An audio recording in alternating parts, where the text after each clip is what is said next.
Baik, Assalamualaikum warahmatullahi wabarakatuh.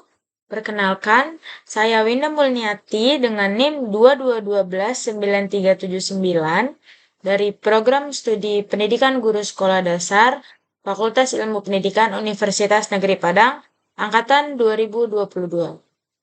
Di sini, saya akan membuat tugas video administrasi dan supervisi pendidikan dengan dosen pengampu Bapak Dr. Hanif Al-Kadri beserta Ibu Dr. Merika Setiawati. Sebelumnya, saya akan menjelaskan materi tentang administrasi layanan khusus. Yang pertama yaitu pengertiannya. Layanan sendiri adalah suatu bentuk kegiatan memberikan satu kondisi kenyamanan untuk orang yang kita layani. Sedangkan khusus itu berarti disengaja atau perlakuannya itu sangat berbeda. Contohnya, misalnya teman. Teman yang biasa dengan teman yang khusus itu pasti perlakuannya sangat berbeda. Itu juga yang dinamakan dengan khusus. Nah, jadi layanan khusus sendiri yaitu sesuatu yang disiapkan secara matang dalam memberikan layanan kepada mereka-mereka yang memang menjadi standar atau dasar untuk dilayani jika sekolah berarti untuk siswa. Nah, dari administrasi layanan khusus itu memberikan secara khusus atau suatu usaha yang terprogram, terencana, yang tidak secara langsung memang berkenaan dengan proses pendidikan. Proses belajar, mengajar, di kelas atau di sekolah, secara khusus diberikan sekolah kepada siswanya. Nah, layanan khusus ini juga memiliki berbagai macam jenis-jenis. Yang pertama yaitu layanan perpustakaan. Mengapa dikatakan layanan perpustakaan itu layanan khusus? Karena perpustakaan ini wajib ada di lingkungan sekolah ataupun perguruan tinggi. Karena perpustakaan adalah sumber pengetahuan-pengetahuan yang akan didapatkan oleh para siswa ataupun mahasiswa agar mereka dapat menjawab pertanyaan-pertanyaan yang ia pikirkan ataupun yang ditanyakan oleh para dosennya ataupun gurunya untuk menjawab pertanyaan-pertanyaannya. Dan buku-buku yang ada di perpustakaan pun terupgrade. Jadi materi-materi yang akan disampaikan oleh siswa ataupun para mahasiswa itu akan menjadi materi-materi yang terbaru.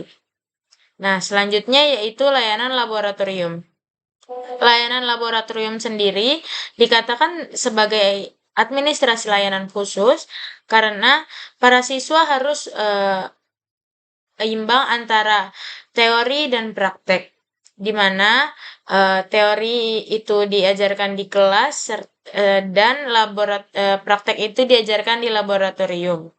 Tidak hanya teori yang dapat disampaikan oleh siswa, tetapi mereka harus menjalankan prakteknya. Karena jika tidak praktek, mereka akan kesulitan sendiri dalam mengerti apa teori-teorinya. Selanjutnya yaitu UKS. UKS dikatakan layanan khusus karena jika ada siswa atau mahasiswa yang sakit, UKS jadi tempat pertama atau jadi tempat penolong pertama yang akan dituju oleh siswa dan para mahasiswa itu. Nah, selanjutnya yaitu kafe atau kantin. Mengapa dikatakan kafe atau kantin itu layanan khusus? Karena untuk menunjang makanan-makanan yang baik, makanan yang sehat, dan tempat untuk para siswa dan mahasiswa itu makan. Jadi, semisal tidak ada kantin di sekolah ataupun perguruan tinggi, para siswa dan mahasiswa akan meminta izin untuk keluar dari lingkungan sekolah, yang mana tidak akan menjamin keselamatan, tidak akan menjamin kesterilan makanan, kesehatan makanan, dan membuat waktu untuk dia meminta izin itu menjadi panjang sehingga waktu kegiatan belajar mengajar menjadi berkurang, di mana pembelajaran tidak efektif jadinya. Selanjutnya yaitu sarana ibadah. Sarana ibadah dikatakan layanan khusus karena jika tidak ada sarana beribadah, bagaimana para siswa dan mahasiswa akan beribadah? Jika sarana ibadah itu diadakannya di luar sekolah atau di luar perguruan tinggi, maka akan memakan waktu untuk para siswa dan mahasiswa untuk izin beribadah, yang mana akan memakan waktu pembelajaran dan materi yang akan disampaikan di dalam kelas pun menjadi sedikit. Jadi, dikatakan sarana ibadah itu wajib ada dan menjadi layanan khusus di sekolah atau perguruan tinggi. Selanjutnya yaitu asrama. Asrama bisa dikatakan layanan khusus karena untuk mempermudah siswa dan para mahasiswanya yang dari jauh, yang tidak memiliki tempat tinggal dekat dengan sekolah ataupun perguruan tingginya, bisa tinggal di lingkungan sekolah atau perguruan tinggi. Untuk memudahkan mereka berangkat ke sekolah atau perguruan tinggi dan meminimalisir kejadian-kejadian yang tidak diinginkan di lalu lintas.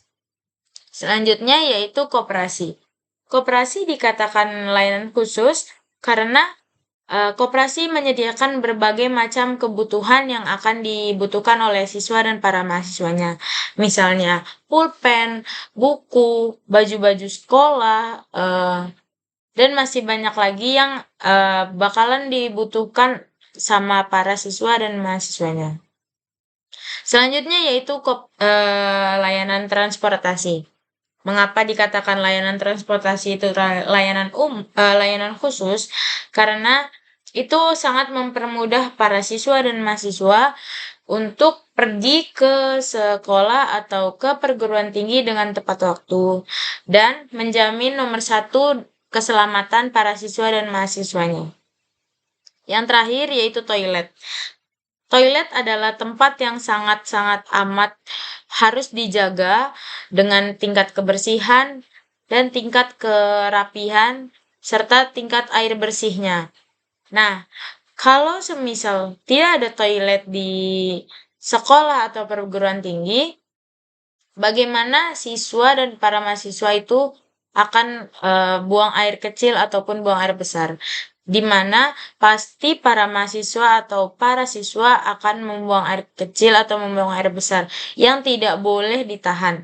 Jika ditahan, bisa menimbulkan sakit perut, bisa menimbulkan kegelisahan yang bisa mengganggu kegiatan belajar mengajar.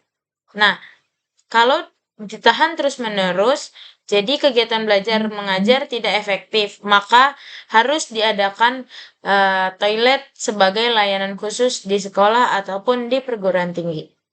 Nah, itu tadi semua adalah jenis-jenis layanan khusus, beserta dengan pengertian masing-masingnya. Oke, segitu saja materi yang dapat saya sampaikan. Kurang lebihnya mohon dimaafkan. Wabillahi taufik wal hidayah. Wassalamualaikum warahmatullahi wabarakatuh.